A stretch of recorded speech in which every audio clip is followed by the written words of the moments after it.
Award of Excellence 2022 has upheld the legacy of this award in building and preserving strong bonds and nurturing brilliance.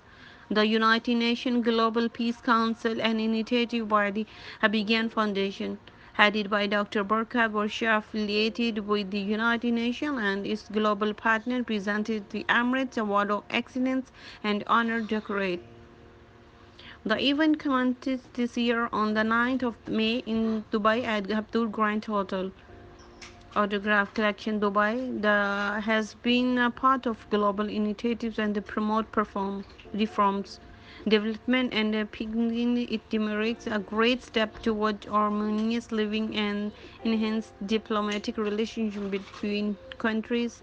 They come together a platform like this to appreciate and reward on and other achievements.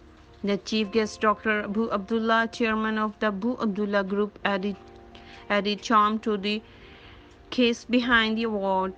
He has been a frequent award for these excellent humanitarian works. Dr. Abu Abdullah is a multifaceted man, being an Emirati businessman. His amience towards communal harmony and unity has been reflected on his concern of the non-residents of the Gulf region. Considering his life dedication, Dr. Abdullah is a man of Emirates best suited to lead even this the strengthened bonds out between countries. Mr. Yaqub Ali, Executive Director and Advisor at His Highness Office, along with Ms. Noor Naim, CEO of La Noura, also greet the award with their presence.